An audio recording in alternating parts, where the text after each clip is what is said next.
Alright, let's start from the very beginning. The foundation of what we call policy approximations. Now, when we deal with real-world decision-making problems, we quickly realize that most environments are way too complex for exact solutions. Think about it. If you try to compute the best possible action for every possible state in a large environment, it would be impossible. And that's where policy approximations come in. They let us make near-optimal decisions without calculating everything exactly. So, when we say sequential decision making, what we really mean is this. Decisions are not made in isolation. One choice affects the next, and that continues over time. In this context, policy approximations help us learn smart ways to act in complex, high-dimensional systems like self-driving cars or energy grids, where traditional optimization simply fails. We often use function approximation methods to represent policies compactly, neural networks to generalize our huge state spaces, and gradient-based optimization to improve our decisions step by step. And of course, we rely on experience-based learning. I mean, learning from interaction rather than being explicitly told what's best. Next part, scalable solutions. When we talk about scalability here, we mean building methods that can handle real, continuous environments. In mathematical terms, we start with something called Markov decision process or MDP.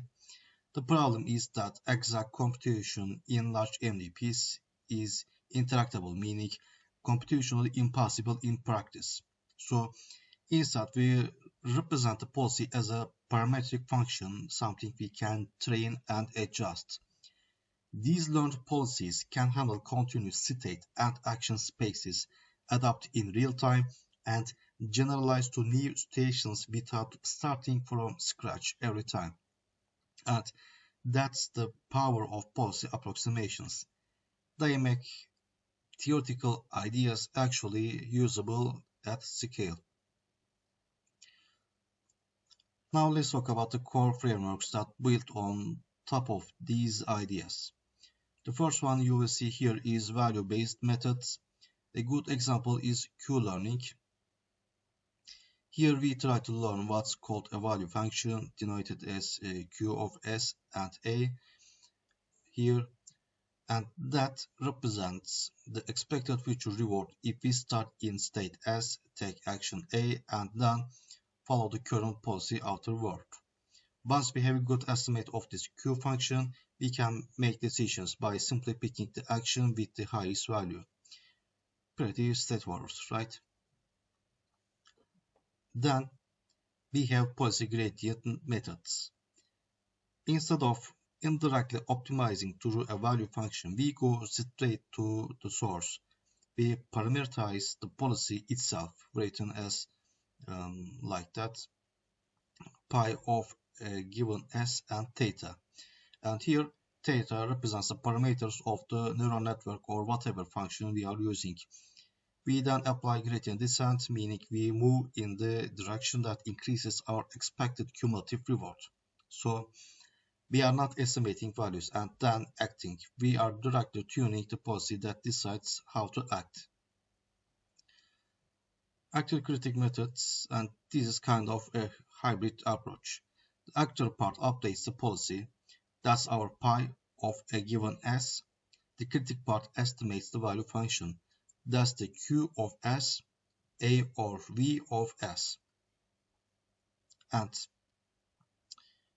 the critic helps stabilize learning by providing a baseline for the policy gradient. So rather than blindly following high variance Monte Carlo returns, we get smoother updates that converge faster.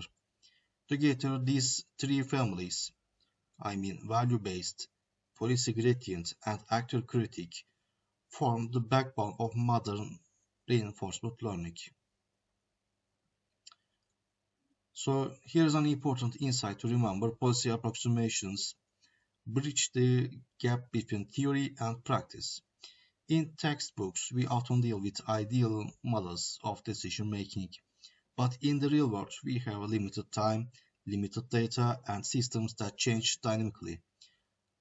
Policy approximations give us a way to operate effectively under all those constraints, allowing AI systems to make intelligent decisions across millions of states without requiring exact solutions for each one. Okay, let's click. And next section is here, policy gradient methods. So here is the main idea. Instead of trying to compute values for each action, we directly optimize our policy parameters. The first algorithm here is called reinforce.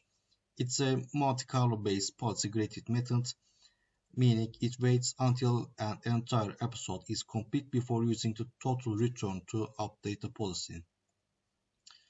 Okay, and the formula we use here looks like this. What is that? Reinforce here, I mean, gradient of j with respect to equals theta, expectation of the gradient of the log of pi of a given s and 0 times q of sa. Okay, so what this does is push the policy parameters toward actions that yield higher returns. And update function here, look at this. It says theta is updated as theta plus alpha times the gradient of the log of pi of a given s and theta multiplied by g sub t. So g sub t represents here the total return from that episode. Okay, and this method is unbiased. That's great, but it has high variance, which makes learning unstable. That's where actor critic methods come in. They add a baseline, I mean a value function, that reduces variance, giving us more stable updates at the cost of a little bias. So the trade-off here is between stability and precision. And look at this. These parameters directly affect how training behaves. The learning rate alpha controls how big our steps are during gradient ascent. Too small and learning is slow, too large and it becomes unstable. The number of episodes defines how long we train. Usually, as you increase episodes, you will see the policy's performance curve stabilize. Average reward increases and policy loss decreases over time. That's what you see on the chart here. Let me show you. The green line here moving upward as agent improves and the yellow line flattening as the loss stabilizes. Okay. And below that you can see the learned policy distribution. This shows how the trained agent assigns probabilities to different actions. Initially everything is almost uniform, the agent's basically guessing, but as training continues the curve starts to take shape, higher probability for better decisions, lower for worse ones. This means the policy has learned which actions are more rewarding under given conditions. And let's continue. Value function approximations here. Here we are exploring how neural networks can learn to estimate value function, that is, predicting how good it is to be in a certain state or to take a certain action. The structure you see on the screen is a typical deep Q learning or DQN. It starts with an input layer representing the state. In this example, the state dimension is 4. Then we have two hidden layers, one with 128 units and another with 64. The output layer has two nodes corresponding to two possible actions. So the network takes a state as input and outputs Q values for each possible action. The higher the Q value, the better that action is expected to perform. And Here, when we train this network, we use temporal difference learning, meaning we update our value estimates based on the difference between consecutive predictions. You can see this reflected in the two graphs below. The first one shows Q-value approximation, how the predicted values behave for different states. The second one shows temporal difference error decreasing over time. Okay, here as the model learns, these error shrinks, showing that the value predictions are becoming more accurate. And look at this.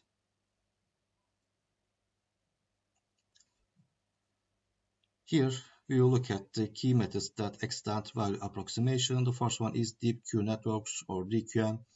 These use tricks like experience replay, where past experiences are stored and reused during training, and target networks, which stabilize learning by keeping a delayed copy of the model for reference.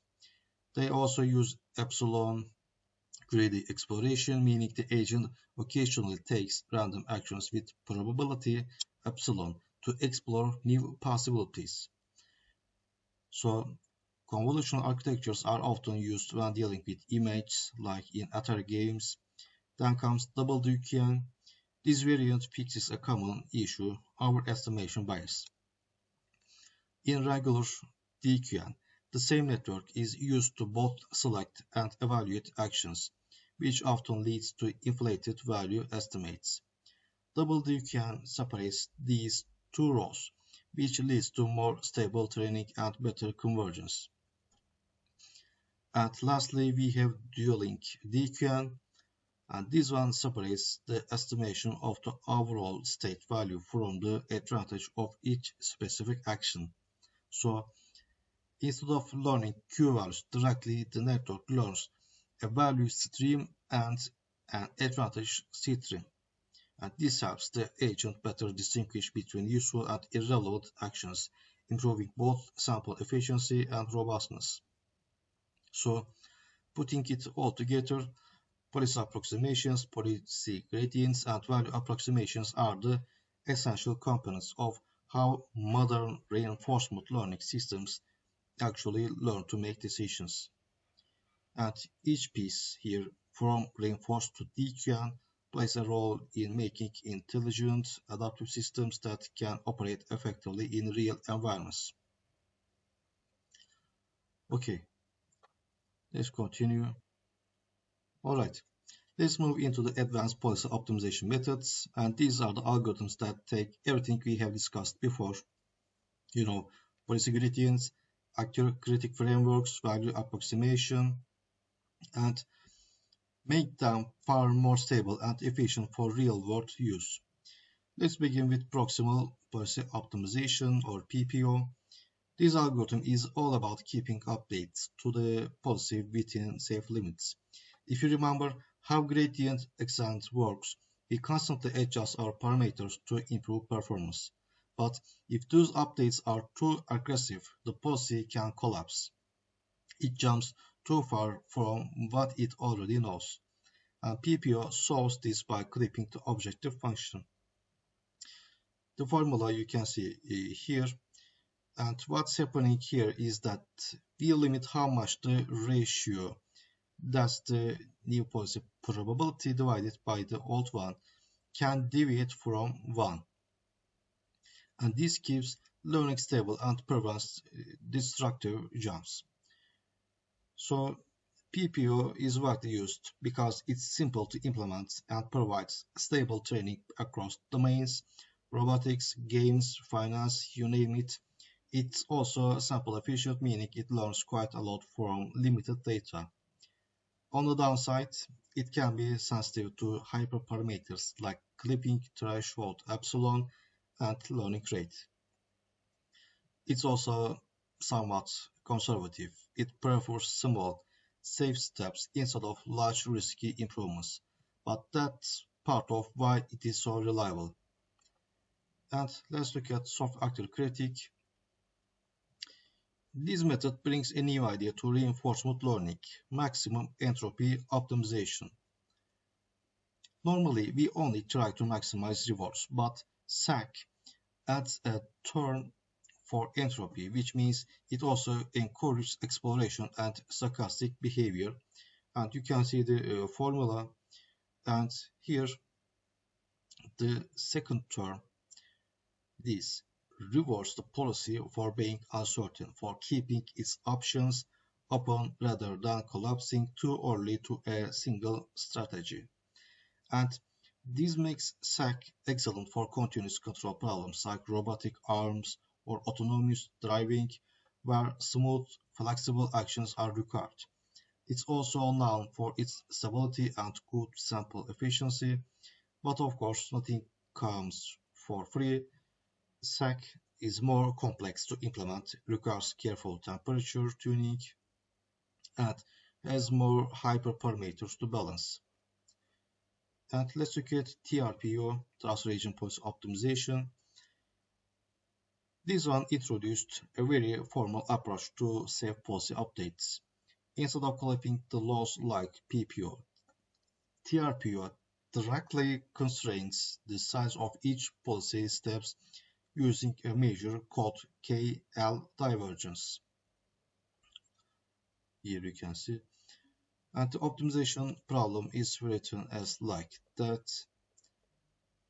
So the idea is simple. We want to improve performance, but only within a trust region, meaning we don't allow the new policy to deviate too much from the old one.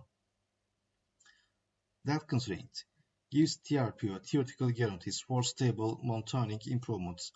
In practice, it works very well, but it's also computation heavy and involves complex components like conjugate gradient optimization. So that's why PPO was later introduced as a more practical simplification of TRPO.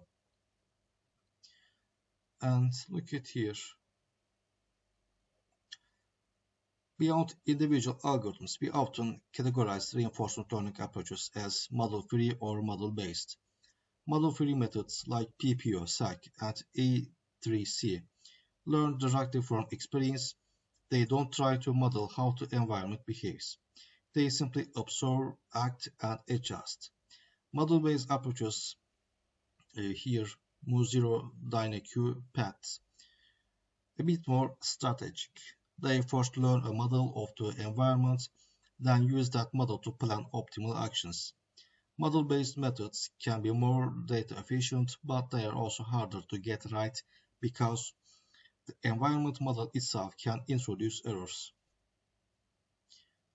Now, when it comes to exploration strategies, we have several key techniques. The first is epsilon greedy, where the agent takes a random action with the probability epsilon. This keeps exploration alive and prevents premature convergence. Then we have the upper confidence bound, which is a more mathematical way of encouraging exploration. It assumes optimism under uncertainty, meaning the agent favors actions with high uncertainty to gather more information. And finally, there is curiosity-driven exploration. What is that? This is inspired by human behavior. The agent learns not only from external rewards, but also from its own surprise or prediction errors. Basically, it rewards itself when it learns something new about the environment. And let's look at final parts. By the way, here are some mathematical foundations. Bell equation, actor critic, TD error, possibility theorem. And let's continue. Okay, let's talk about how all of this translates to real-world applications. In autonomous systems, reinforcement learning has already shown impressive results. For example, in self-driving cars, end-to-end policies map sensor inputs directly to control actions, and using PPOs for continuous control and distributional RL for safety, these systems have reduced simulated accident rates by over 90% in controlled environments. Multi-agent RL also helps with coordination between multiple vehicles on the road. Drone navigation, the challenges are different. You need sub-second responses and smooth trajectory adjustments in complex 3D spaces. And algorithms like DQ handle discrete decisions such as direction or altitude changes, while actor-critic methods are used for continuous control of the drone's motion. Together, they allow drones to plan paths, they avoid obstacles efficiently, even in unpredictable winds or cluttered environments. So, finance and trading, look at here. Reinforcement learning is being used for adaptive decision making in volatile markets. In algorithmic trading, agents can continuously adjust buy sell strategies based on live market feedback, often achieving around 15–30% better performance compared to fixed rule strategies. And multi-agent RL is used for market making, while risk-sensitive policy gradients help manage uncertainty. Okay, and in portfolio management, RL agents dynamically adjust allocations to balance risk and return, leading to smoother performance at lower volatility over time. And here, healthcare and robotics. We see major progress in healthcare and robotics. For example, here, RL algorithms provide precise control for minimally invasive procedures. They learn from expert demonstrations, that's called inverse reinforcement learning, and they ensure safety using constraint optimization methods. So, shorter surgery times and improved patient outcomes. And in drug discovery, RL combined with graph neural networks helps explore chemical compound spaces far faster than traditional screening, sometimes achieving tenfold acceleration in identifying promising molecules. So overall, these advanced policy methods, PPO, SAC, TRPO, and their extensions, form the modern toolkit for building adaptive, data-driven decision systems. Whether it's controlling a robot arm, flying a drone, trading in financial markets, or designing new drugs, the principles remain the same. Learn efficiently from interaction, stay stable during optimization, and adapt continuously to the new challenges.